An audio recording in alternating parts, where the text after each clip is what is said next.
Mahalo for joining us this evening. Hope you guys are having a fantastic evening wherever you're tuning into from. Again, my name is Noelani Love here on the North Shore of Oahu. Happy to be here tonight to share some music with you all, acoustic sounds, and the track that's playing in the background is from my remix album of my Lakshmi Lullabies album. Lakshmi Lullabies is my first album that I created, and it's all sacred chants from the Hawaiian tradition and the yogic tradition. So sharing these mantras tonight, along with original music as well. Excited to connect with you all and hear from our soil scientists and learn about our soil health and how I can grow more food and share it with my family and friends. And if any of you know any of the songs that I'll be singing, I just invite you to sing along and to activate our voices together wherever you're tuning in from and expressing your sounds. Even if you're just humming along, I invite you to find your voice and express the sounds that want to come out of you. A lot of the work that I do is activating voices through song, through music, through vocal activation. So excited to be here tonight. I'm going to open up with a Hawaiian chant in a moment. It's called E Homai. E Homai is a traditional Hawaiian chant. It was originally written by Edith Kanakaole, who was a hula kumu from Hawaii Island. And she also taught a lot of oli, which is Hawaiian chant, and she wrote a lot of oli. So I'll just be sharing one of her chants called E Homai. E Homai is a calling for support, for guidance from above, asking for that wisdom that is always blessing us through our angels, through Akua, through spirit, through our spirit guides, calling in that wisdom and blessings. And the words E Homai, if you want to sing along, E Homai means come forth, calling forth that wisdom and guidance.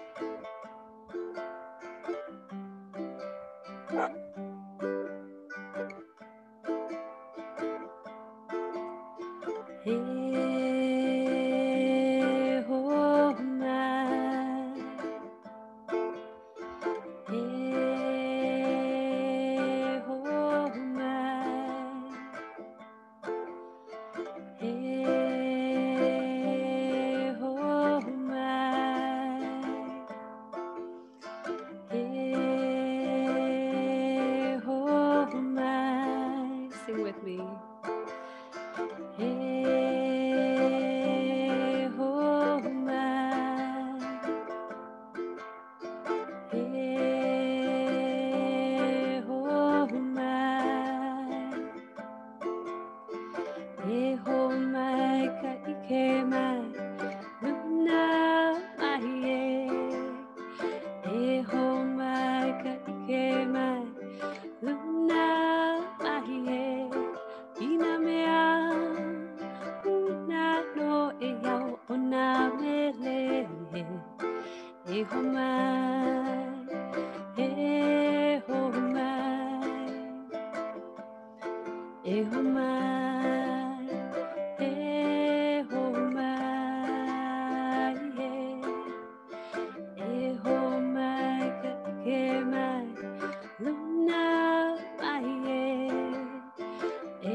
Sing with me. You can imagine all of your ancestors, your angels, all around us, guiding us, supporting us here as we learn, as we grow together on this beautiful planet of our earth home. Ehomai, ehomai, ehomai, ehomai, ehomai, ehomai, ehomai, kaikemai, luna maie. Ehomai, kaikemai, luna maie. Ina mea, una no eo, una mele. Ehomai, ehomai, ehomai, ehomai, ehomai. Ehomai, ehomai, ehomai,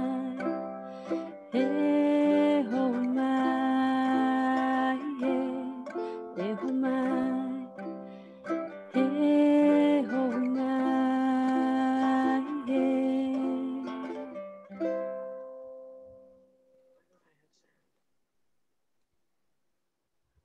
Woo!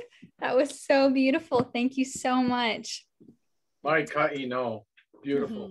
Mahalo. Welcome, everybody. Thank you so much for joining us tonight. My name is Katie Zuber. I'm the co-host tonight for our 23rd speaker series with Hawaii Farmers Union. I'm also in charge of membership and communications for HFUU. So if you ever have any questions about either of those, please send me an email. My email is hfuu@hfuu.org. I also send out the weekly emails and do the social media. So if you have anything ag related, any events that you'd like us to send out on your behalf as members, please send that information to me. Tonight, we have here with us the incredible Amy Koch and Dr. Susan Crowe, two amazing individuals doing wonderful work with what I believe to be the most essential aspect of our future, soil. Amy Koch is the Assistant Director for NRCS in Hawaii, and Dr. Susan Crowe is a soil ecologist and Associate Professor at UH Manoa, and she works with CTAR. Music tonight is provided by the amazing, stunning, incredibly talented Noelani Love. She's from Oahu and a big supporter of HFUU, and we are so thankful to have you with us. That was so beautiful, and like I told you before, my baby just loves your music, me as well, obviously, but I've just never seen him so captivated by music. So thank you so much for what you create and bring into this world. She's going to play a few more songs for us before we get started, and then she'll also cap off the evening with her beautiful music as well. So definitely stick around for the next 90 minutes. If you have any questions for any of the individuals tonight, please post in the chat feature. Please post to everyone. If you have any specific issues, you can chat to me directly, the host of the Zoom call. We'll have a Q&A portion at the end of the evening as well. So we'll go through all of your questions towards the end, so don't worry if we're not answering your question right away. And Noelani, please tell us about some upcoming events and music as well. So her website and everything was on the event graphic, and I can resend that to everyone as well. She also makes beautiful jewelry. So that is Noelani.Hawaii.com is the jewelry website. And then NoelaniLove.com is the music. So definitely check out her music, upcoming events in Hawaii, as well as her jewelry. So I'm gonna kick it off to Vincent Mina, the president of HFUU, to start off the evening. Aloha, everyone. Ho! I can't wait to hear more music. Let's play more music instead of hearing from me. Noe, are you ready? You like play more music? I'm ready. All right, ready. girl, please. You guys ready? All right. Yeah, you're just grounding this whole evening tonight, so thank you. Great. Thanks for sharing. Thanks for having me tonight, you guys. I'm so happy to be here. I'm going to share a song that I just released on Sunday.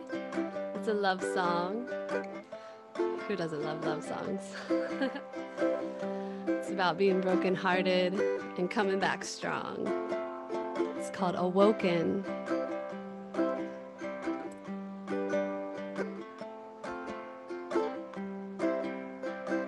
You can't look me in my eyes and I know something changed. What happened to our love while I was away? I know you're ashamed cause you lied and you cheated. I gave you all my love but I felt defeated. I was broken, but you can't break me down. You can't break me down. No, no, no. I opened up my heart and you broke it in two. I'll put back the pieces in memory of you. This world is pretty big with lots of fish in the sea. You made it really clear you're not the one for me. I was broken, but you can't break me down. You can't break me down. No, no, no. You taught me a lesson and I know it to be true. Don't give my love away to anyone too soon. I'll listen to my heart, it won't lead me astray. I'll focus on my dreams, if there's a will, there's a way. I've awoken. You can't break me down. You can't break me down. No, no, no. I'm growing stronger and stronger each and every day. My heart will keep pumping blood through my veins, with the ocean as my lover and the sun upon my face. Paddling and riding bigger and better waves. I've awoken. Yeah, yeah, yeah. I've awoken. Yeah, yeah, yeah. I've awoken. Yeah, yeah, yeah. One more time. I've awoken. Yeah, yeah, yeah. Little love song for you all. Beautiful. Beautiful. We've all been there. We've all been brokenhearted, coming back strong and feeling empowered. Really, it's about loving ourselves and doing the work to heal and grow. A lot of that I find is through connecting with nature and just finding my strength in connecting to the beautiful ocean and the land around me and Mother Earth. So I'll play a song. It's called Mo'orea. If anybody's traveled to the beautiful island of Mo'orea in the South Pacific, give a little clap in the chat. It's a beautiful island and it's actually shaped like a heart. When I went down there for one of my best friend's birthdays, I just fell so in love with the nature, the landscape. So beautiful. Also got to surf chopo and a few other waves over there. So the song is really about surfing these different waves and how surfing is really a metaphor for life. Sometimes it's really tough. Sometimes you get some good rides. Sometimes you fall. You just gotta enjoy it all. I hear the spirit of the land. I can see the light in my hands. I feel the truth of love in our hearts. Don't turn your back when you hear the whistle blow. Heed the call when it's your turn to go. Just drop in and feel your flow. Te ahupo'o, te ahupo'o. When the wind blows calm and the swell is rising and the waves are pumping, it's time to take a ride. Ha'apiti, ha'apiti. Head to the place where the birds fly free and you could feel the ocean breeze and the air is sweet. Tiahura, tiahura. just wanna go back to that place where my heart lives, where magic is real. Mo'oreia, mo'oreia, mo'oreia, you have my heart. Mo'oreia, mo'oreia, mo'oreia, you have my heart. I hear the spirit of the land. I can see the light in my hands. I feel the truth of love in our hearts.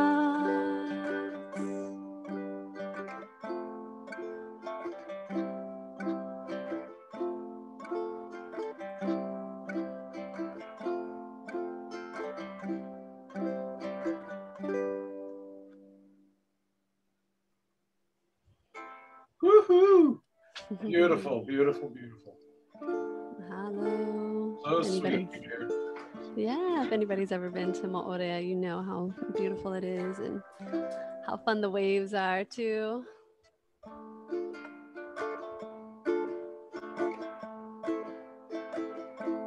So this is another song I wrote about the surf.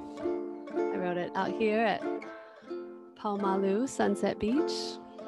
The waves were getting a little bit big for my comfort level, and I just started to sing. That's how I deal with anxiety. It's called Ride That Line.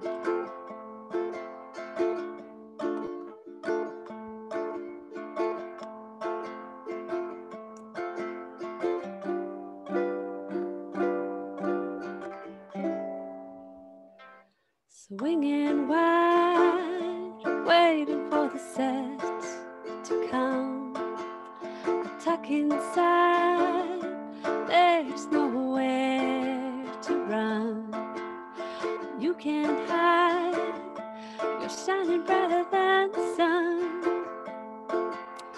Ride that line, ride that line, ride that line high.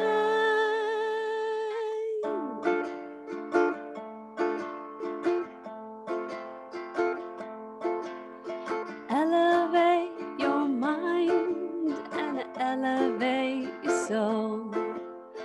Breathe in deep and let go of control.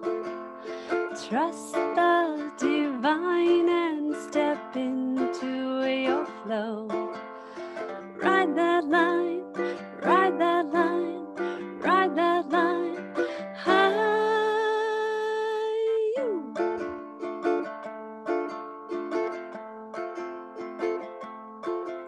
I'm chasing the big waves and I'm dropping in deep.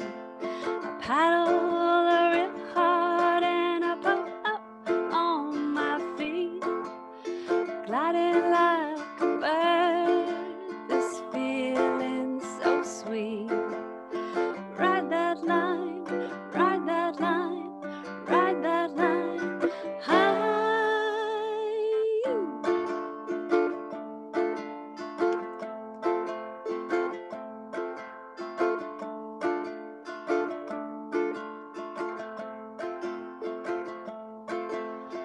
Sometimes you fall and sometimes you rise.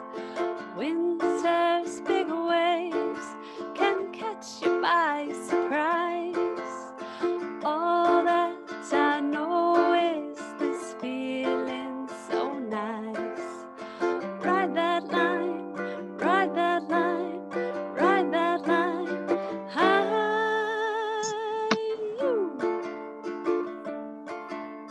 You just gotta ride that line high.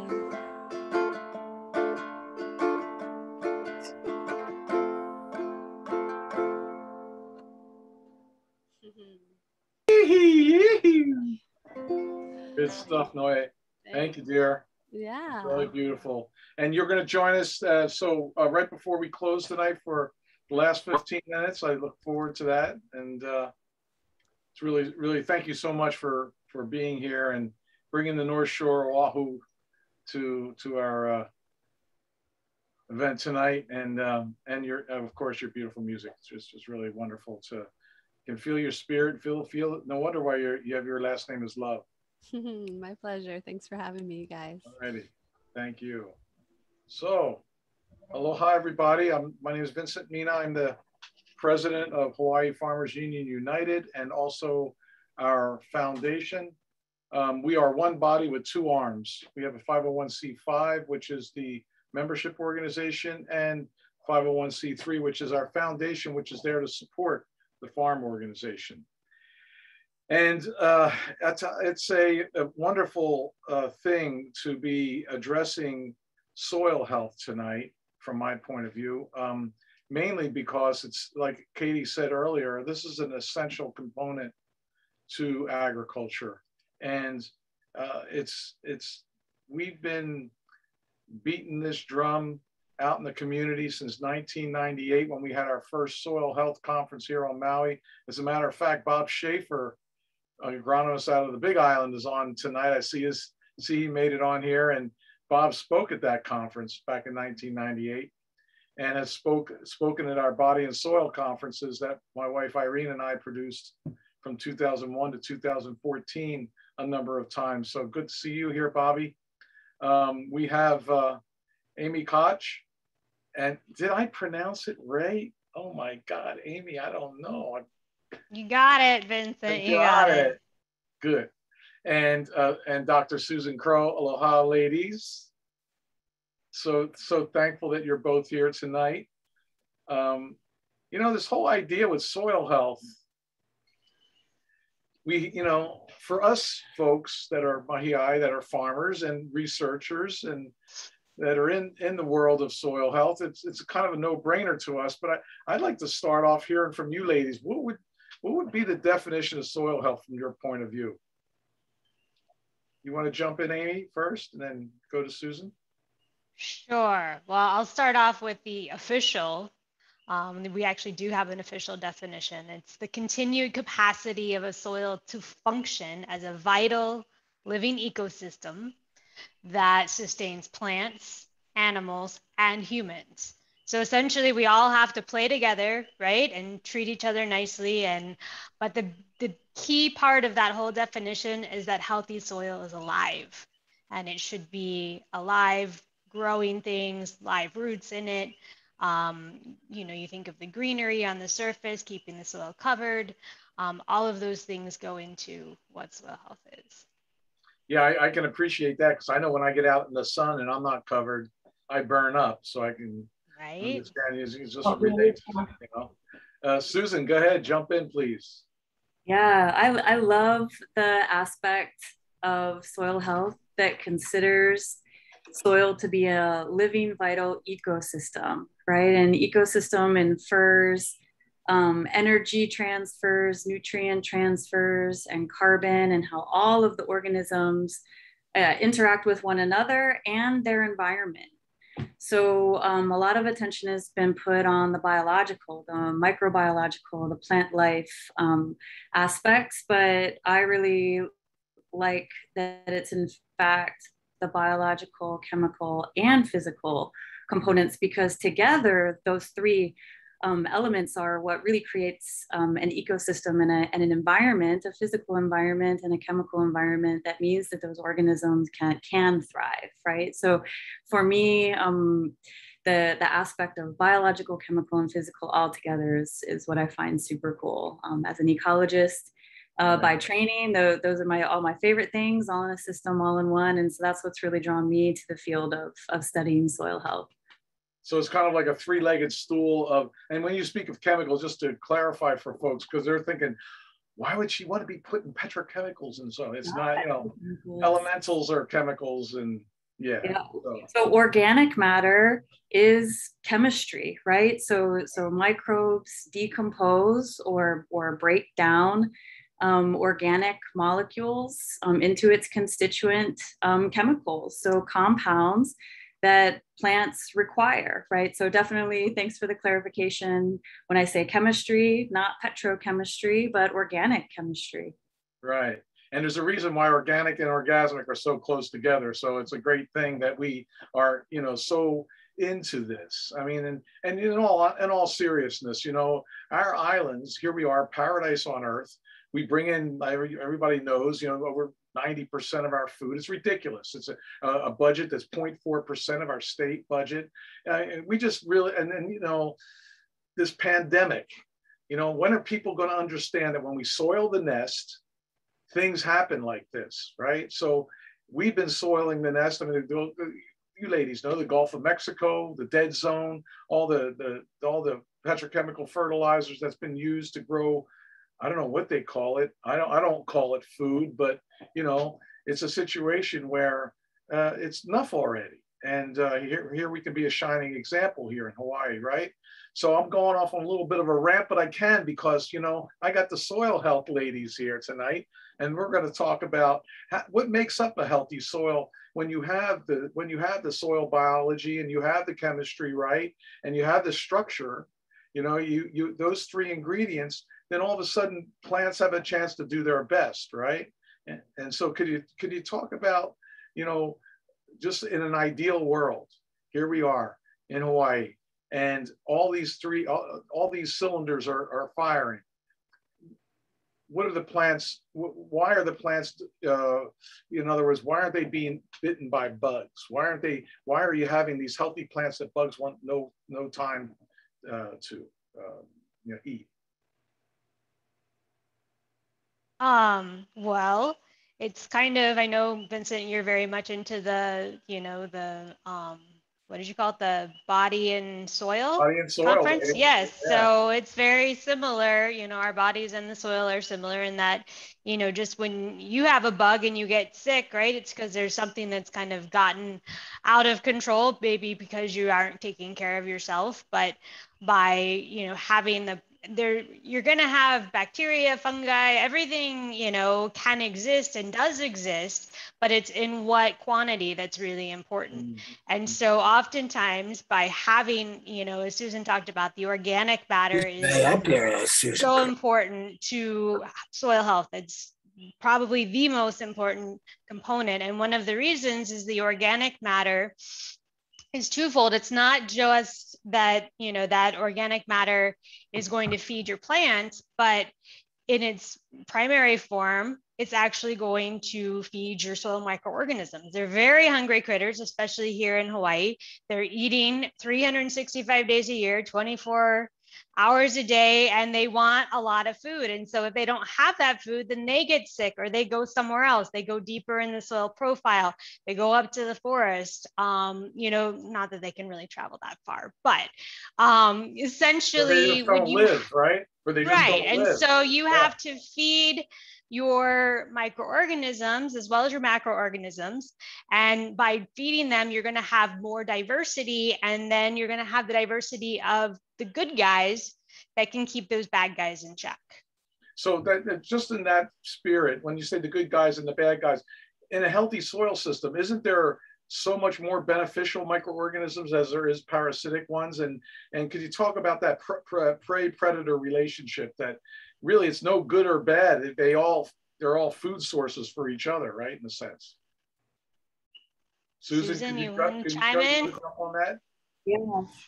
Yeah, sure, I can tackle that. So I'll jump off of the aspect of diversity, and diversity encompasses the pathogens as well as the beneficial microbes. And as Amy said, beneficial microbes encompass bacteria, fungi, mycetes, actinobacteria, everything in between, right? And so I think one word that we can all relate to, given the global situation with the pandemic, is resilience. And so a healthy ecosystem will have enough diversity and some redundancy within that diversity, and in the function, the soil functions, right, that we mentioned in terms of what is soil health, that functional diversity is what's really critical. And so back to the word resilience, or the ability to bounce back after a disturbance is sort of the fundamental broad definition of resilience. And so that diversity, which is, we're talking about the biological aspects, right? But the physical and the organic chemical environment that supports the diversity of those organisms is really, really critical to the resilience of a system. And so if something does get knocked out of balance and a pathogen starts to take over, sort of like your gut microbiome, right? You get a baddie in there, it can sort of take over your entire gut. So if you get a pathogen or a parasite in the soil, but you have a healthy, diverse soil ecosystem and a positive soil environment, which provides water and nutrients. And then that diversity provides functional redundancy such that the system, the agroecosystem, can be resilient to that disturbance. And so even if a pathogen comes in and wipes out an area, it can bounce back. And so quite often people think of diversity as what they can see above ground. But we're soil scientists, right? So I want to remind you that everything you see above ground also exists below ground, and even more so. There's an enormous number of individuals, of organisms below ground, and all of that contributes to the ability of systems to bounce back after a disturbance. And I think there's a lot of corollaries, right, with human ability to adapt and bounce back and resiliency. And that's where human health and soil health has a lot of overlap in terms of thinking about what you measure in order to determine whether a soil is healthy. And part of it is that functional redundancy, which provides the ability to bounce back if something bad happens. So to speak more specifically to the predator-prey, when I talk about in my classroom, you know, what are the soil organisms, I kind of talk through this whole range of trophic interactions, and it's the whole range of who eats who is part of diversity. So diversity can take many forms. And when you're talking about the soil organisms, trophic diversity, meaning who photosynthesizes, who eats who, how many organisms eat that organism, is all part of the interplay. And if you think of a food web below ground, a healthy trophic interaction will have a web that goes in every direction like a beautiful spider web. And when something gets knocked out of balance, instead of a very intricately woven web where organisms are preying on one another, and then the poop turns into nutrients, and then the microbes eat the poop, right? So all of these predator-prey interactions are really, really critical to developing that if you're a visual person, I mean, picture a beautiful, fresh, you know, dew-covered spider web. And then if a system is knocked out of balance, imagine, you know, my young daughter took a swipe at that beautiful spider web, and literally there's only a couple of strands left. And you no longer have that interconnectivity across the trophic levels, across the predator-prey, which are so fundamental to building that functional diversity. And there's when you lose the resilience and ability to bounce back. Amy, that's beautiful, Susan. When can I get in your classroom? Amy, do you want to chime in with any thoughts that surfaced when you heard from Susan here? Sure. So kind of back to Susan's kind of physical, chemical, you know, and the biological component. The physical component is actually very important as well. You know, the makeup of your soil, so how much mineral material it has, how much organic matter, but also, so that's what we consider the kind of the solid part of the soil. But there's also what we call pore space. And that's really critical because that's where air moves through the soil. That's how water moves through the soil, and with it nutrients, as well as our, you know, more so our macroorganisms, but even the microorganisms, they need some place to, you know, be able to move around. They need their little super highways underneath the soil. And so that's something that can very much be affected, and that balance can very easily be put out of, you know, whack by different kinds of use and management. And so one of the most common things that we see, especially here in our soils, is compaction, right? Whether that be from animals or from heavy machinery use. When compaction happens, that impacts how water, air, nutrients, how everything can or cannot move through the soil. And then, you know, it's kind of like a plumbing system, right? It can actually cause problems of things backing up. If the water, especially, can't get into the soil, where's it going to go? It's going to go over the land. It's going to possibly take soil with it, and it's going to end up in our beautiful ocean. Right. So, you know, it's important, again, to keep considering all the different aspects. It's not just one particular part of soil. Soil is just multifaceted, and it's just incredible. I guess we didn't really talk about how Susan and I got into this, but, you know, for me, I guess I'll throw in there that, yeah, I was ready to save the rainforest, and, you know, which turns out has a lot to do with soil, but I didn't quite know it at the time. And in my environmental science degree, I had to take an introduction to soils course. Like, what am I going to learn about dirt for a whole semester? Turns out you can get a master's degree or a PhD or keep going after that. So it was just something that really opened my eyes in a different way of how the natural world works. And it's just fascinating how intricate and complicated it can be. Right. And, you know, for folks here who don't know, you know, we're planning on our convention being November 11th through the 14th here on Maui at a farm here. And, you know, we're wanting you ladies to be presenting, because we're going to have a soil health track. And one of the things that we're going to do is put in a backhoe trench. And I know we had during our body and soil conference, we put one in, and Bob Schaefer was great to get in there and speak to it. And Amy, you know, we look to the fact that you can map out these soil horizons, because when you talk about compaction, hey, there you go, Susan. You know, when you talk about compaction, you know, that's a big deal in the spirit of recharging our aquifers. Yeah. So how, yeah, as we can see in the background with Susan's picture here, and those grass roots going down into the soil, and, you know, this is a whole geological lesson right there. How do we recharge our aquifers with soil health? How do we you know, let's talk please, both you two, talk about humic structures and how they're created and how important they are to a soil being healthy. So I can speak to humus and the organic matter structures that kind of comprise what we think of when we say humics and humic substances.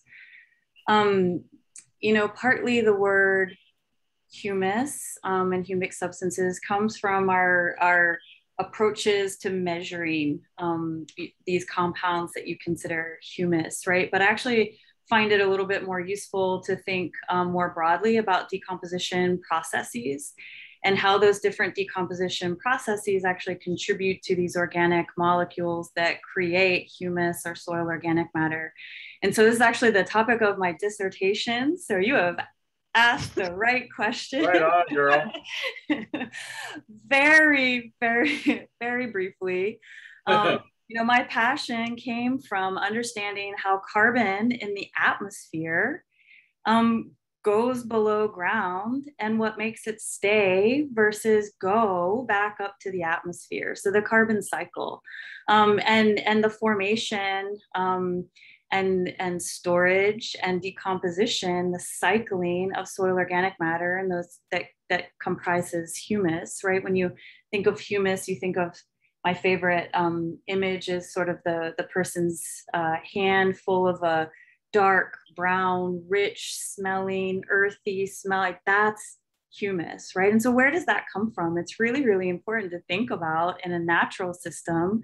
Where that comes from is carbon dioxide in the atmosphere being fixed photosynthetically by plants, and then transferred. Some of that photosynthate stays above ground where everybody can see, and that's the food you eat and the crops that you pick and the trees that you grow. But almost as much of that photosynthetically fixed carbon goes below ground. So that's your soil humus, right? The organic matter that goes below ground, how does it get there? The primary conduit are roots. And so I think that this is a group that I can actually say very proudly, we love roots. Right? I mean, it's not very often that you can say that in a forum. We love roots. To me, that is the conduit for how you get carbon dioxide out of the atmosphere through plants, through decomposition processes, which include the big macroinvertebrates that shred up all the litter on the surface, right? And then the earthworms that pull the leaf litter down into their macropores, and then they poop. So decomposition is also, the process of metabolism and metabolic breakdown, and then the microbes, so the biochemical breakdown, all of that, leaching, that's all contributes to decomposition. And all of those processes kind of transfer carbon from above ground, from photosynthetic material below ground, and roots are an enormously important conduit for that carbon transfer. Where there's carbon, there's energy flow. Where there's carbon, there's probably organic matter. So that means that the organic matter that microbes feed on are all coming through that conduit, which are the plants. And that's why preserving the below ground structures, having diverse root structures, having live roots are so central to the whole definition essentially of a soil health management system or regenerative agriculture. It's all about the roots, because that's where your humus comes from naturally. And then in a managed system, we should manage our agro ecosystems in a way that sort of mimics those natural cycles. And so I think that's really a key. Right? Emulates that architecture, right? When you say manage, you're talking about a farming system? Farming system. Right, yep. Right. So when you're adding your compost, you as the human now are taking care of that soil by replacing some of those natural inputs that may have been there in a forest with human managed organic matter inputs. And so if you understand the ecology and the system and how it works, then we as humans who are stewards of the land can better mimic how nature might have worked. And then we have a healthy agro ecosystem. Beautiful. Amy, you have anything to add to that? I mean, it's hard to follow that, but I don't have a dissertation. No, I'm going to go back to, I guess, a couple of different thoughts from that. Well,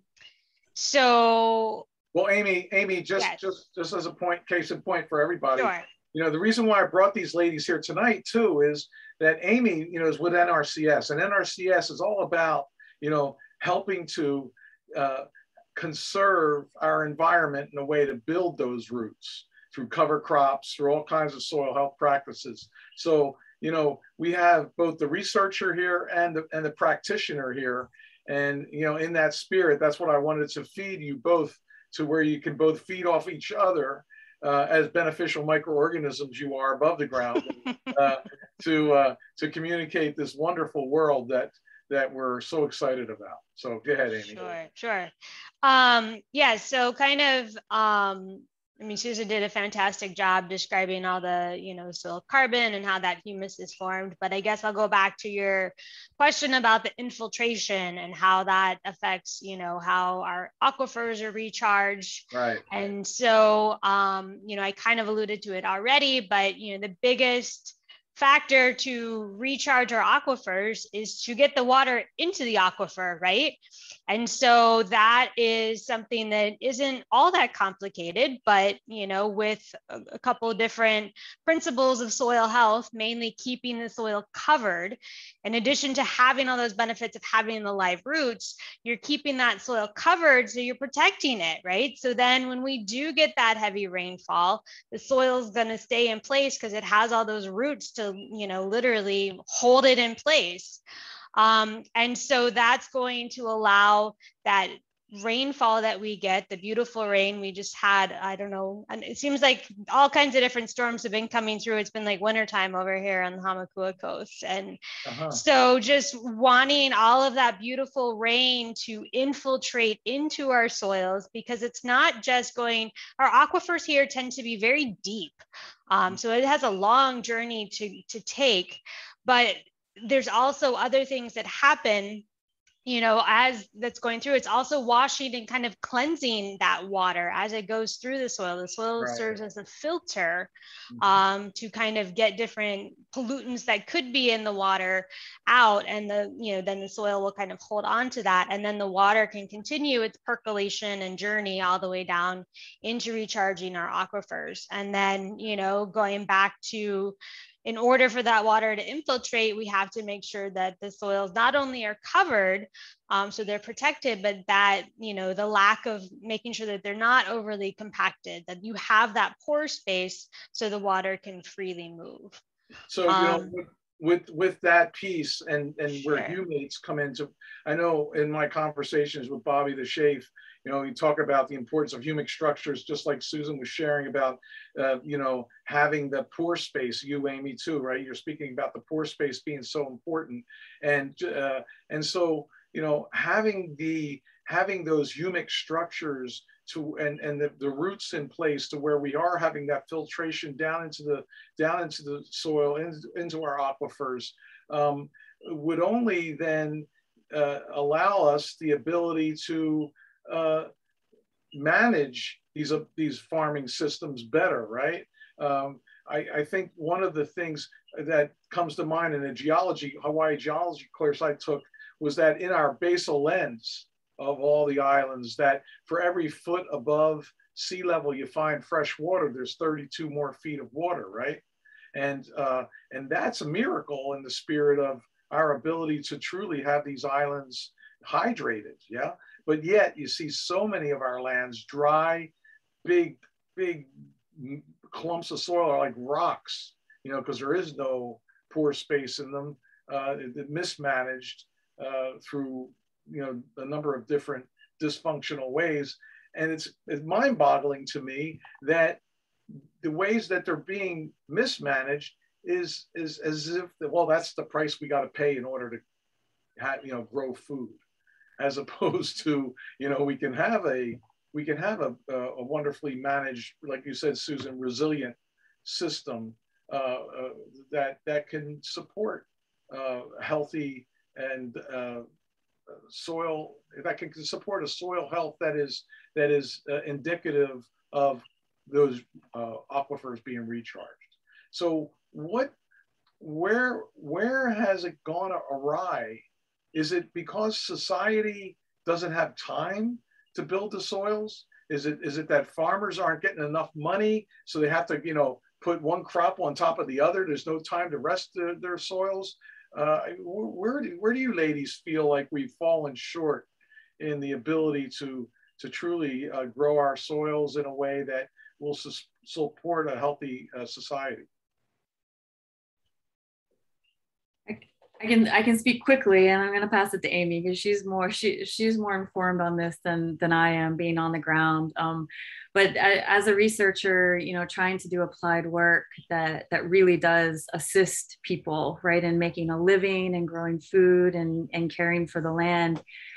This is a really important question to me. What is the barrier? I can do all of the science in my lab at UH that I want, but if it doesn't help people actually implement changes, then it's not, you know, it's not great science then, right? Frankly, if it doesn't help people make improvements that they want to see happen, then I don't consider myself doing the best science that I could do. And so it's been really fascinating for me here in Hawaii to start just simply asking those questions, right? I mean, researchers often don't ask.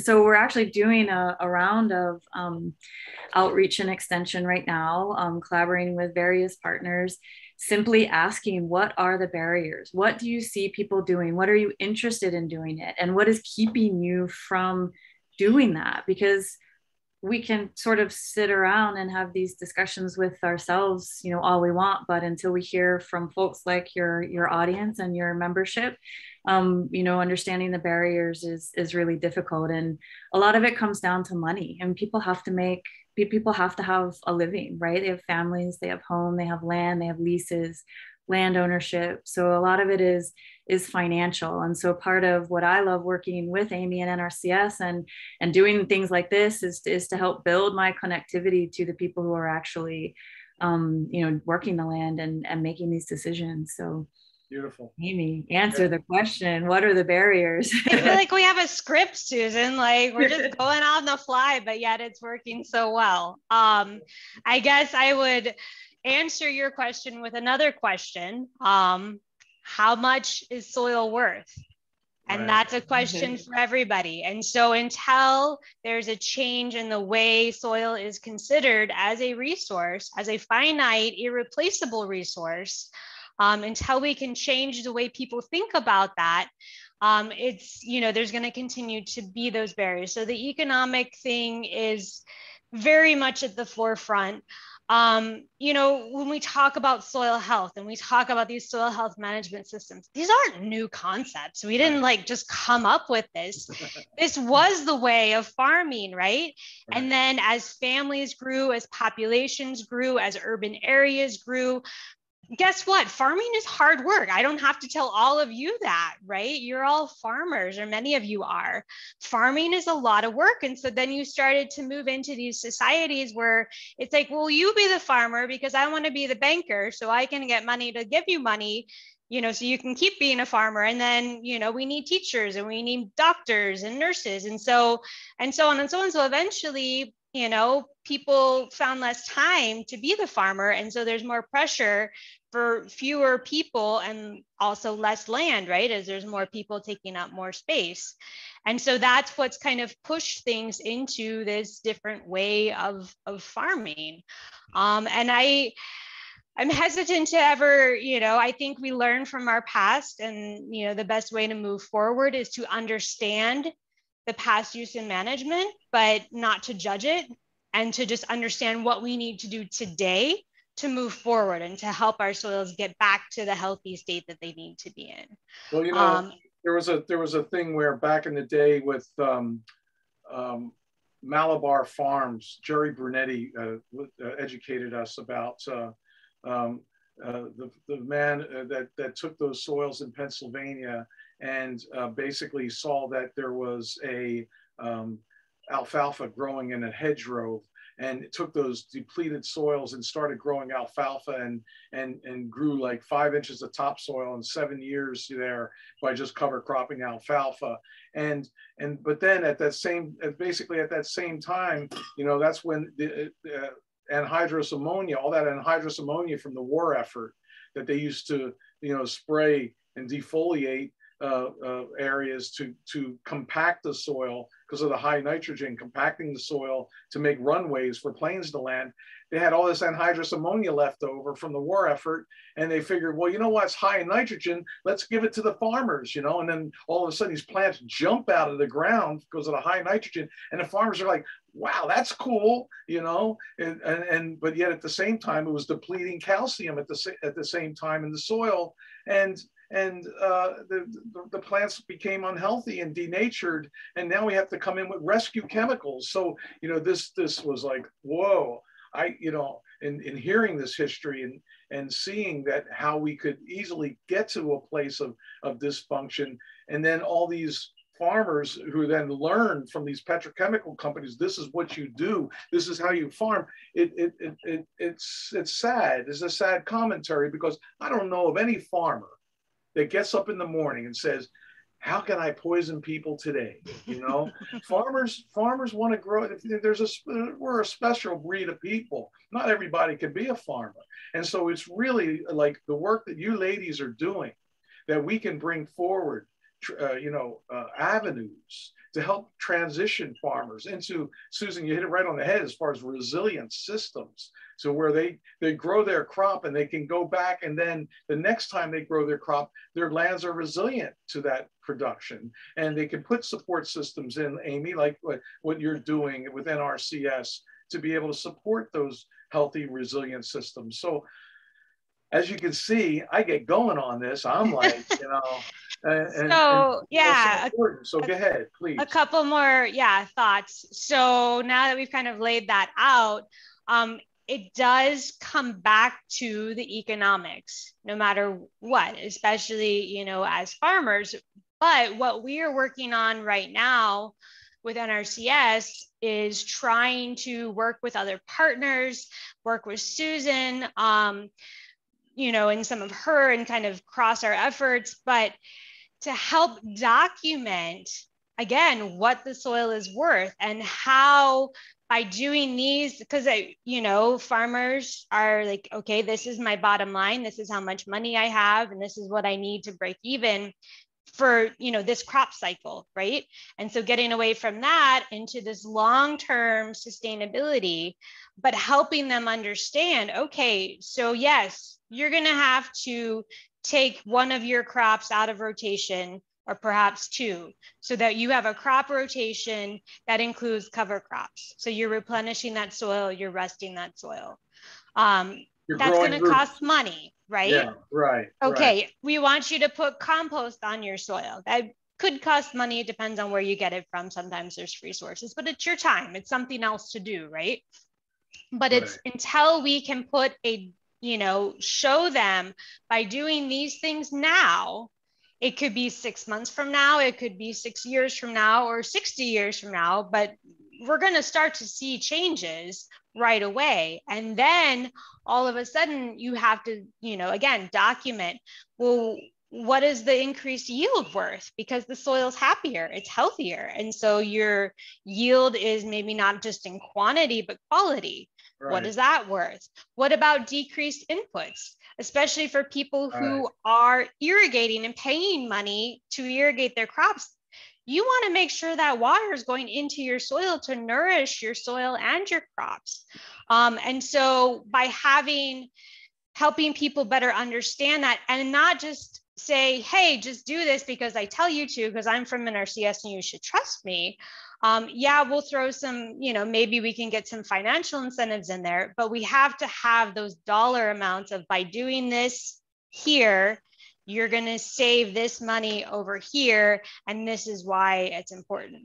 I did see someone in the chat said something about, you have to have the kind of long-term tenure of the land. And I couldn't agree more. Mm-hmm. When you have people that are just like, well, it's not my land, I don't own it, I'm not going to get a cent from, whatever the increase in the property value is of this, or the decrease, depending on the use and management, right? I'm in to do my crop and I'm going to be out of here and I'm going to go somewhere else, versus helping people to have, this is my farm, I want to build it, I want it to be here for myself, for my children, for my grandchildren, and I want it to continue to be productive for that whole time. So I think that's a great point. Yeah, and in that spirit, Amy, what do you ladies think about the fact that, well, first of all, we don't need, to beat up the environment in order to make a living. But and second of all, there's as far as land tenure goes, to take it another step, it would be great if we had a government that actually valued soil health. And as you know, we're working on this initiative where all the agricultural sectors at the table. And the first question that came to the whole agriculture, all these agencies, was, do you value soil health? And they all said yes. So we're now moving to the next step, and which is in demonstration. So it's really a wonderful thing that we have these agencies, these agricultural agencies at the table, because we're saying, hey, look, people are looking for us to lead as agricultural leaders. And how are we leading? And so our government and our private sector needs to be intimately involved in this whole thing. We have 1 million acres of state ag lands. And when I sit on the Board of Agriculture and I bring that to the boardroom, I say, well, basically, what can we do with this? And what we're bringing forward is the opportunity and the possibility of having a cover crop seed industry. And the fact that we can grow 3 cover crop seed crops a year in these islands would really be amazing to start to fuel that pump of getting value from our constituency here in the islands of what soil health represents. Yeah. Definitely. Sorry, Susan, I'm going to jump in here. Please jump in. Yeah. So, right. And so what you said is exactly true, Vincent. So the work that, that you're doing of getting the people at the top, getting their buy-in is critical, because they're the ones that have the control when they do write those leases. How do we get people on land that's fallow, but how do we get people, I'm not going to lie, I've been on, areas that are leased land, some of it state, some of it other, and it's not treated as as it could be, or as it should be. You go, just across the fence line to something that could be private, and there's a huge difference. So there has to be accountability, and that has to be written into the leases. The same goes for private landowners who are leasing out their land for agriculture. You know, there's nothing wrong with that. They, you know, appreciate living where they are, but they maybe don't want to do the agricultural component. But that's, you can't just, you know, let someone else write that, right? You know, helping them understand every time that there's a heavy rain event and that soil, especially if it's on a slope, is left uncovered, that's their future. It's nothing on the, it might affect the farmer short term, you know, their crop doesn't come out quite as well.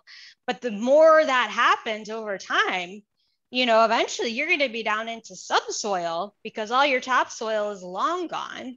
Right. And until you get back into that regenerative stuff of, you know, like Susan was talking about earlier, adding that organic matter back in, you know, you're going to end up with something that's not really worth that much from an agricultural perspective.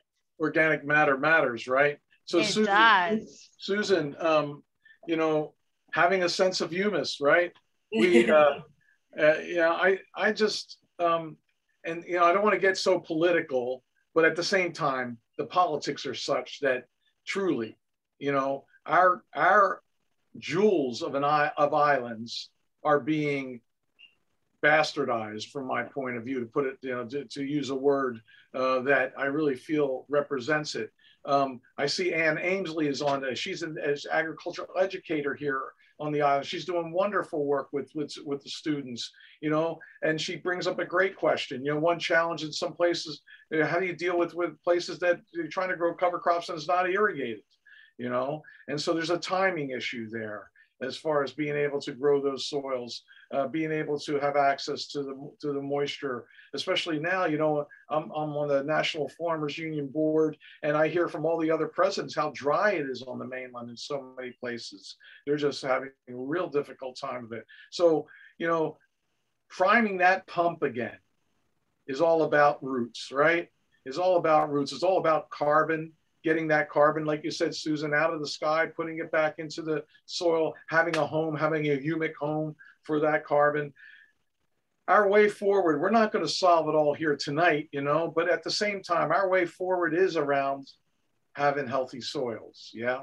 And please, ladies, jump in whatever capacity you want to jump in right now, and whatever sparked in this conversation, whatever sparked that you want to share right now, please share it. Well, I saw a really interesting comment in the chat, and so maybe I'll kind of speak to that. And somebody mentioned, wouldn't we want to apply modern knowledge to age-old soil enhancement techniques? And I think that, to me, that's one thing that we haven't really touched on. Here in Hawaii is so special in that the Hawaiians, you know, landed on this island and successfully sustained populations equal in size to what we have now, yet did it in a way that was in harmony and in a reciprocal relationship with the land, right? And so I think that part of moving forward and doing things better from here forward is looking back, you know, to the wisdom and knowledge of people who came before us. I am not from the islands, and so I have so much to learn from Hawaiians who can trace their genealogy back to the islands and have that deep connection with Aina. And so just to speak to that chat, I really appreciate that comment, and particularly relevant here in Hawaii, where we still can share, you know, ideas about modern Hawaiian approaches, as well as the more Western approaches, and really how we do it better together moving forward. And so bringing that age-old wisdom and history together with the best of our current knowledge and modern techniques in terms of nutrient management and irrigation, precision irrigation, and all of our abilities to make measurements. You know, and so to me, I find it really fascinating to think about how to bring those traditional knowledges and ecological systems together with what we now know in order to do it better moving into the future. And so yeah, I guess I'll leave that in terms of kind of a final, you know, thought to share and pass back to Amy. Sure. Yeah, I'm looking at some of the other questions. Yeah, I mean, we could talk for days, for hours, you know, about this topic, and you know, there's often more questions than there are answers, but I can say honestly, so I've been I'm by training a soil scientist. So I started my career just describing soils, doing soil survey, kind of understanding what the properties of soils are. And since about 2014, you know, when our agency, the USDA, first kind of started getting into this soil health, and it was all kind of like, whoa, what is this? And to see where we've gone from 2014 to 2021 is amazing. We now have a national soil health division with regional people to assist us. We have our own soil health team that I'm working to build and continue educating, so that we have our people that are going out. You know, I love doing all of these events, and I love being like the soil health, you know, one of the soil health people, but we need more people. And it's been great to have, especially a lot of our young conservation planners that are kind of coming in with all this energy, with all this knowledge, and kind of, you know, seeing that it is their future. And so working, you know, having them work with the farmers, hearing their ideas.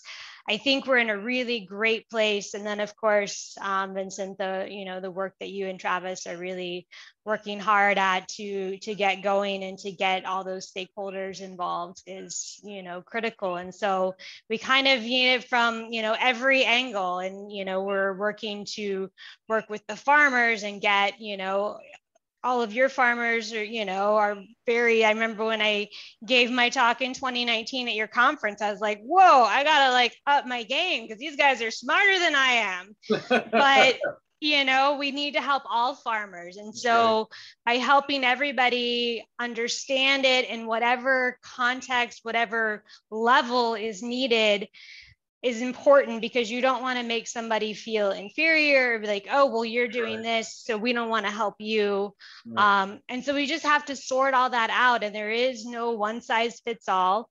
That's so one of kind of the next things we're just now getting going is this, you know, idea of building what we call soil health management systems. So it's getting away from random acts of soil health. Or like, oh, I'm going to sprinkle some compost here and then wait, just do what I'm going to do. And then, oh, 5 years from now, I'm just going to just one cover crop. I'm good. That'll do something, right?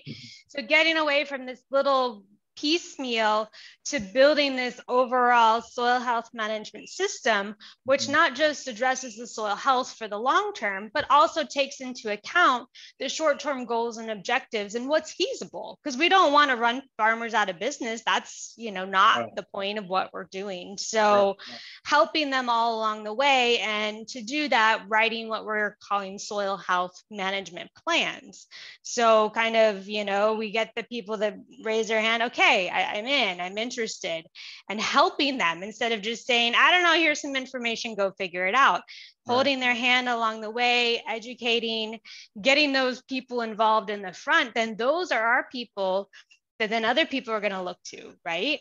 And, you know, having more demonstration farms, more outreach where other farmers can come, because that's how you get that buy-in. When one farmer, especially perhaps, you know, for example, during a drought, we're seeing all kinds of crazy weather here, right? But for example, let's say we have two farmers side by side.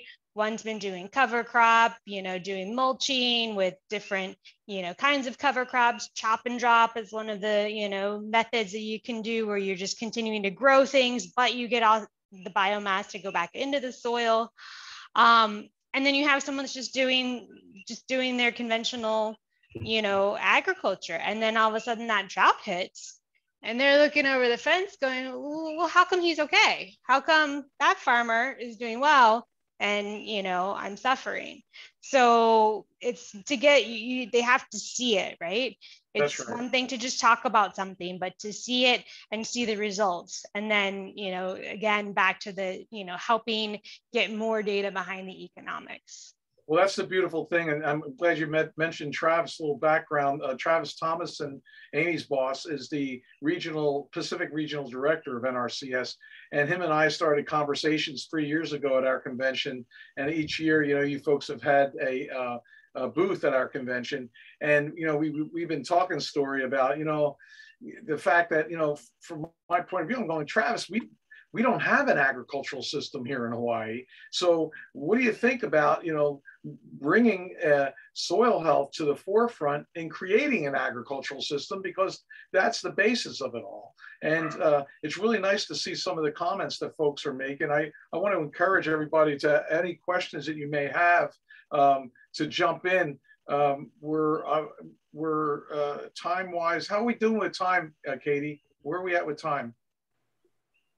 I mean, there's no limit. I don't. So there's a little bit of a limit. Yeah, that's true. Okay. I go to bed eventually. True. Me too. 10 more minutes. Okay, so if anybody's got any questions, I know there's one. Bird Evans was talking about how fast are the aquifers in Hawaii replenishing, and will we run out anytime soon? And that's a very good question, because I've been in one of the wells on the isthmus, and that was pretty amazing, going down an elevator shaft to get to the aquifer and to experience that. And it was amazing water. Jeez, it's just beautiful water. So, Amy, what you're talking about and how the soil cleans it and going down. Let me see. We have, look, what we're doing with Travis, and with NRCS is we have Department of Agriculture, we have ADC, we have Oahu RC&D, we have the private sector, we have CTAR, we have other farms at the table now discussing all of this and discussing a way forward. I wanted to point out that on Molokai, NRCS has their farm there. And Amy, we're working with Travis to get all the group to Molokai to see what's going on that demonstration farm, your 90-acre farm over there. I know with COVID and all this, it's kind of limiting movement, unfortunately, but we're hoping to sometime in October to be able to do that. Now, to me, this is an essential use of time in bringing all these people together who are the decision makers, who are in positions to truly affect policy and affect the ability for the private sector to jump in. I mean, we got so much people with money here in the islands. How is it that some of these billionaires aren't throwing $1 billion to these efforts? And so we just really need to have people come forward in a way that, understands the essential value of soil health, because the denaturing of our food is what really has us and has me feeling like that's the biggest challenge we have in front of us, is in keeping ourselves on this plane. I just don't want people to be afraid of living, and I don't want them to be afraid of dying. But at the same time, why push it? Let's keep ourselves well. Let's be the healthiest we can be. And the last time I checked, you do that with nutrient-rich food. And so, I know with soil health, that's what comes from having healthy soils. And I just really want to encourage that. I know people are talking here about produce mass earthworms. Absolutely. Vermicomposting, we're doing a project right now with NHFUU to in fact do that. I just got a cardboard shredder the other day. And as a matter of fact, here it is. Here's what it looks like when you shred cardboard, folks. If you want to do vermicomposting, you shred cardboard and you create the surface area to be able to support that, and you put your food scraps on top of this medium, and then you have a really nice ability to grow some amazing earthworm castings in a continuous flow system. So we're working on bringing that to every chapter within our union.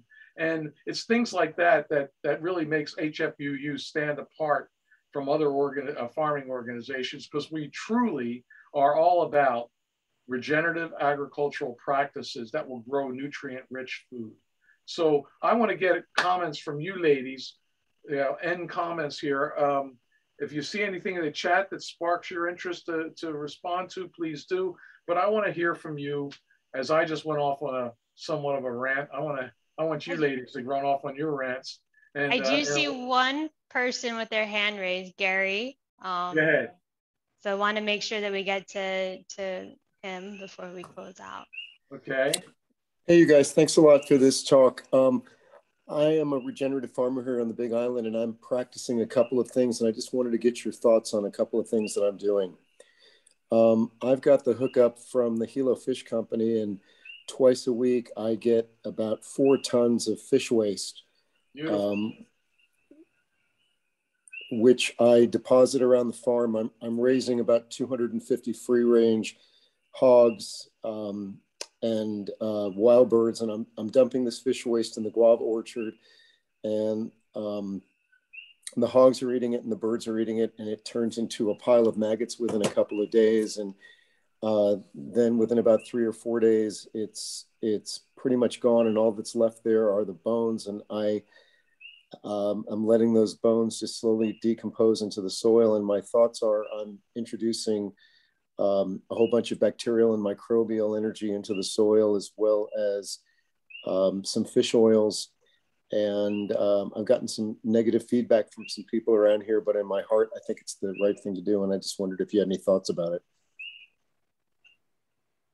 Susan, you have anything? I'll go too, but I'll let you go. Well, I think that all of the pieces that you mentioned are important pieces, right? And so the trick is getting it all into balance and having it distributed to the right place within the farm. And that simply takes, I'm a researcher, I run experiments. You're a researcher too, you're running an experiment, right? You're observing what happens, you're trying different things, different combinations, and that's really the critical thing. And every person's farm is going to be different and every crop is going to be different. And so the key is, the naysayers, if they have some good advice, maybe listen, but go with your gut. You're the one who's observing and you have inquiry, into what works and what doesn't. And everything you described are all the right components. And maybe it's simply getting it into the right balance. And that's really where Amy could probably provide more specifics, but I love it. You're a scientist too. You didn't even know it, I bet. Sure. Yeah. So, again, you're doing kind of all the right things, getting that, back into the soil, into the system, and into the animals, because then they're going to process things a little bit differently and make it more available. But it sounds like from the breakdown that you're seeing that the microbes are there and they're doing their job, not to, unless you get really fancy and do some kind of analysis, which you can do to find out who's there and in what quantities.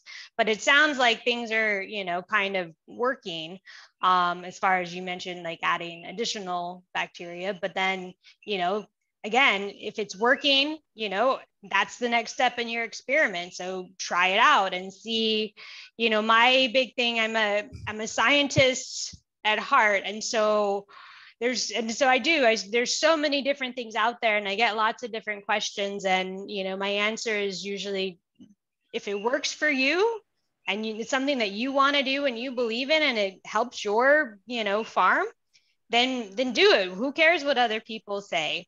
Amy? The scientist, yes. Just as a point here, though, he was saying he's dumping the fish on the ground, right?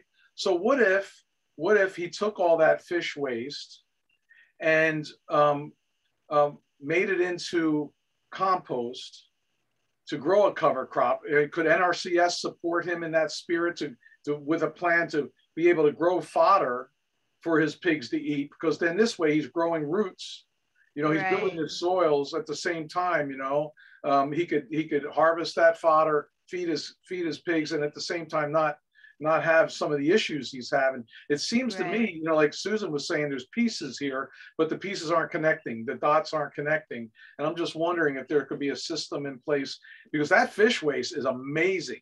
Just amazing stuff. I know for Korean Natural Farming, Master Cho showed us how to mix it equal amounts with brown sugar, and you get fish amino acid, which is an incredible amendment, So I just don't know what latitude he has, wherewithal he has to be able to go forward in that, but maybe there's a program within NRCS to take that and connect dots for him.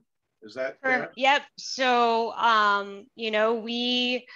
it's not a definite yes. We work with individuals and, you know, identify resource concerns and see, you know, how we can help. But one of our programs that might be of interest is called our Conservation Innovation Grants. And so that is kind of taking what we're talking about, kind of these, you know, yeah, you know, it's known that, you know, this, you know, fish waste is beneficial, right? But what do we do with it to make it the best? And that's where you get into kind of what we would call on-farm trials, where you're doing side-by-side trials of different treatments. You do nothing, you know, incorporate it into the soil, perhaps, maybe mixing it with something else, and then seeing what those results are. And that's going to better help NRCS to understand what some of these kind of new and emerging technologies are and how we can better adopt them into our framework of conservation practices. Right on. And Susan, Amy, do you have any answer to the aquifer question as far as how our aquifers are recharging? I know Oahu has many dike systems over there, is why they can support that kind of population. They have access to those dike systems. But here on Maui, we don't, thankfully, we don't have that kind of development ability. But what about the recharge of these aquifers? What are we looking at? Any ideas? It's not my area of expertise, Yeah. so I really can't answer the specific. Right. I see lots of aquifer questions. You know, I don't have the numbers. Yeah, but you know, once what you ladies are saying, and for those folks out there with the aquifer questions, we start growing roots in a big way. We start getting our roots down into lower soil horizons. Those aquifers will be naturally recharged. You know, well, as long as there's rain.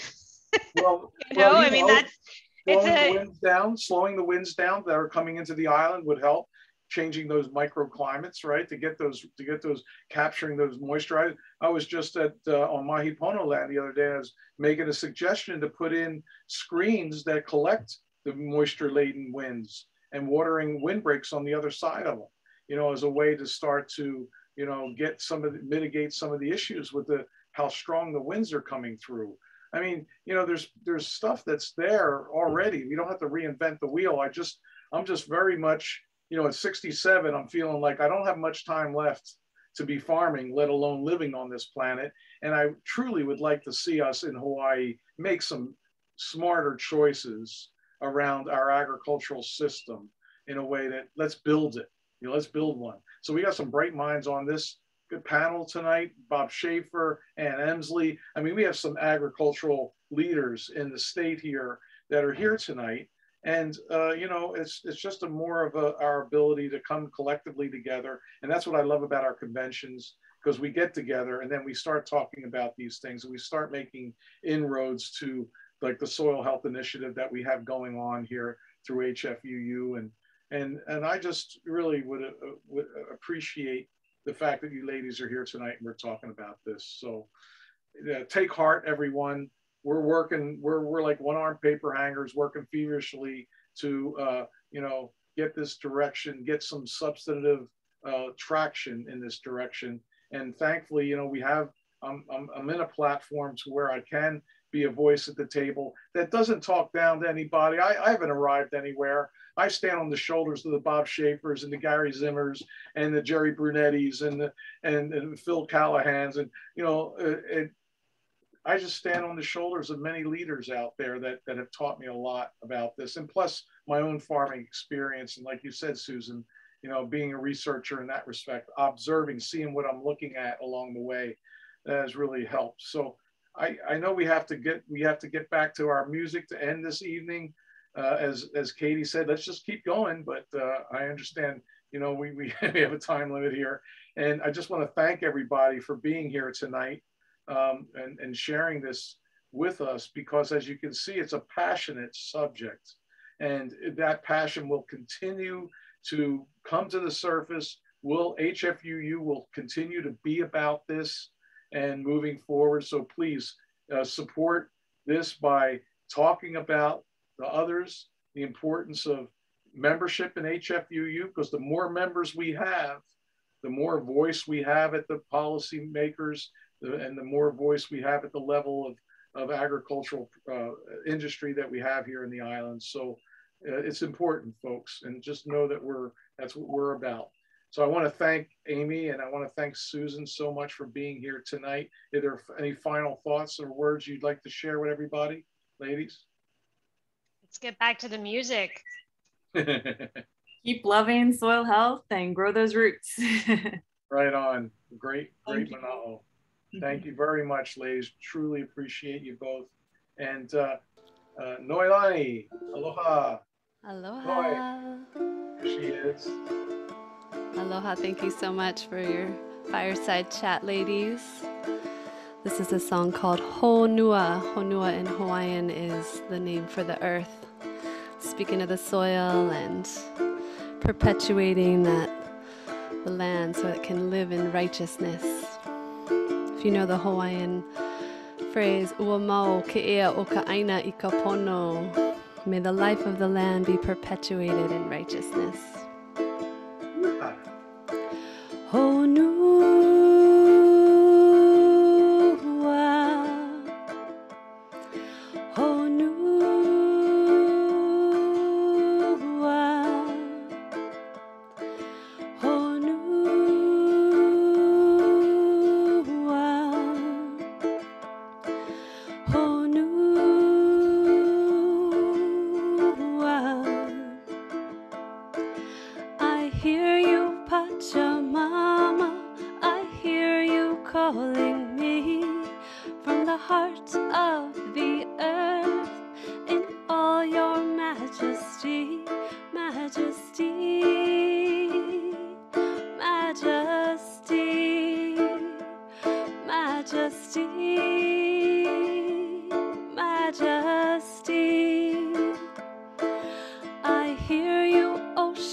I hear you, fire spirit.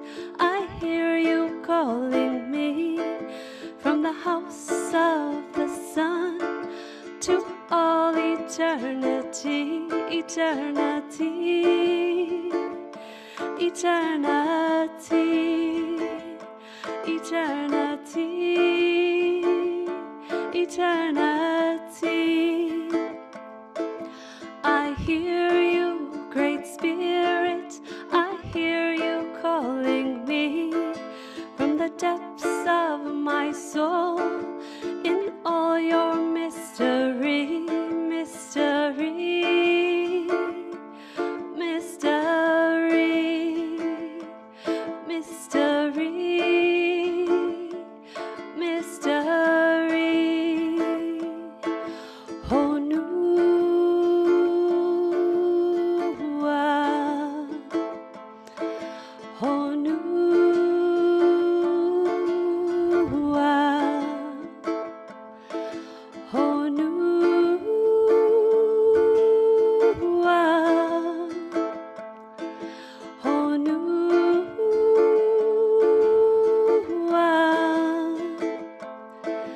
I hear you calling me.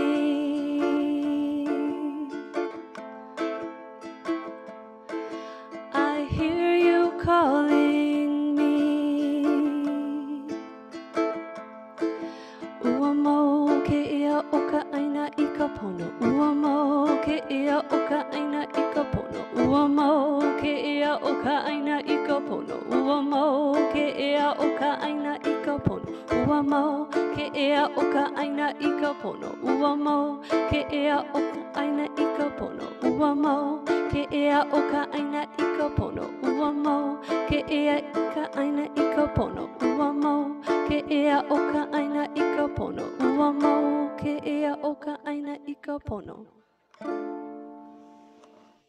How appropriate, Uma ke ea o ka aina I ka pono. Truly, what a wonderful Hawaiian concept of aloha. Yeah, life of the land. Beautiful. Yeah. Keep going, girl. Hano ho. All right, I got one more for you guys. It's called Rise Up. So All right. Sounds this good. is another song with a little bit of Hawaiian love and support and vocabulary. Ohana is the word for family in Hawaiian, and in Hawaiian culture we believe that we are all connected through the web of life. And I love what I think it was Susan was talking about the spider web, and it just connects us all back together. You know, we're all connected, and when we are unified in our voices, in our hearts, even if we believe different things, then we can all create harmony on this planet. So this is a song called Rise Up. This is my brother Jerome James. He's going to help us out with some bongos tonight. Right on, Jerome, baby. Love the light show, brother. Great job.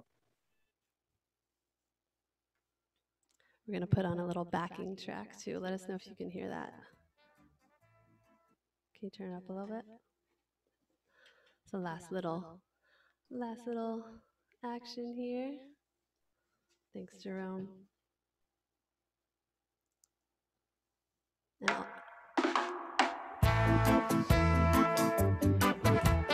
I'll rise up.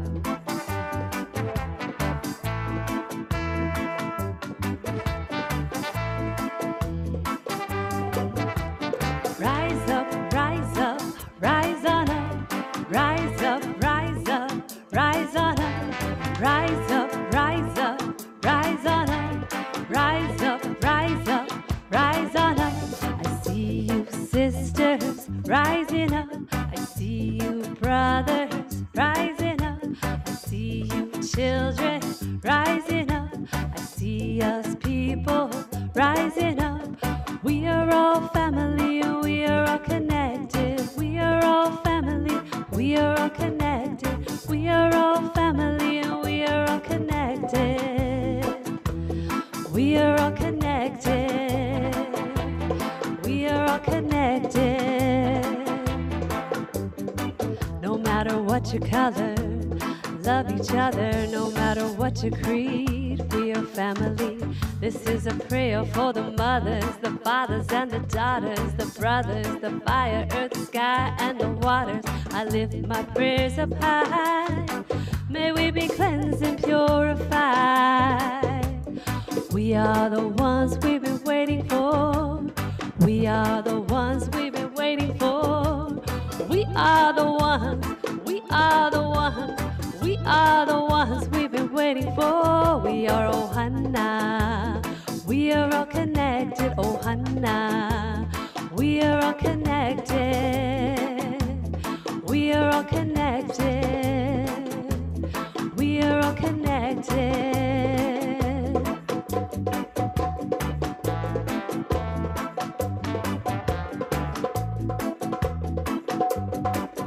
So rise up, rise up, rise on up. Rise up, rise up, rise on up. Rise up, rise up, rise on up. Rise up, rise up, rise on up.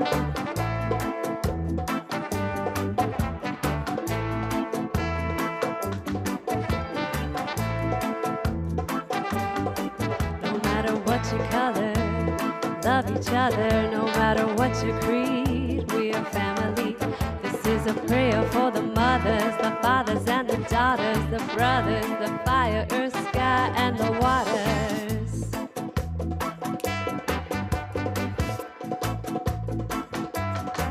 So put your hand on your heart as long as your heart is beating. Breath in your lungs, stand up for what you believe in. Stand up tall and hold your head high. Let the world see the fire in your eyes. The fire in your eyes. fire in your eyes. So rise up, rise up, rise on up, rise up, rise up, rise on up, rise up, rise up, rise on up. I see you sisters rising up, I see you brothers rising up, I see you children rising up, I see us people rising up, I see you sisters rising up, I see you brothers rising up, I see you children rising up, I see us people rising up. Rise up, rise up, rise up, rise up. We are all family and we are all connected. We are all connected. We are all connected. We are all connected. We are Ohana. We are Ohana.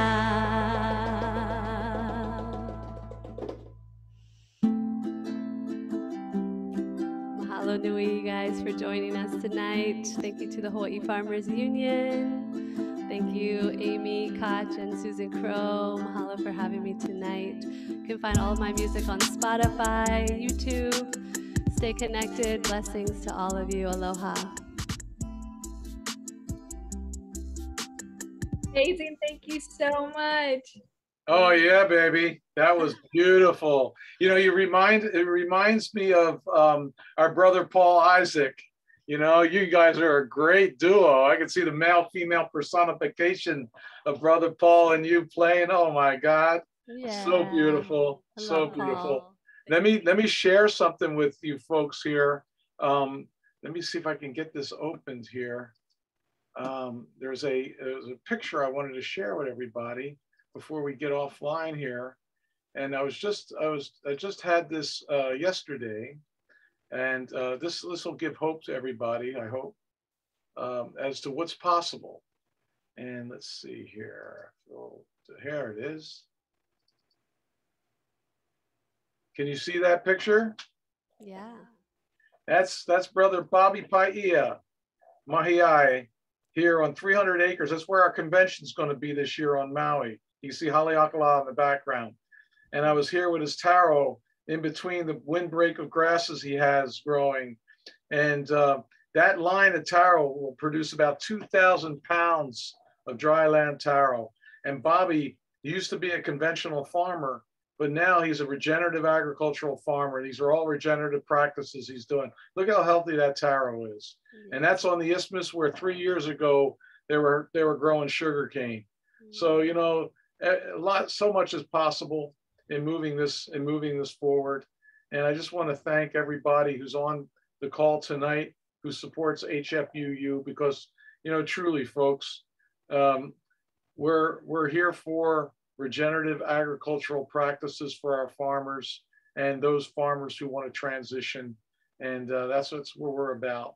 And we want to make these islands not only, you know, clean water and healthy and vibrant soils, but we want to grow that nutrient-rich food for our population and keep holding that vision.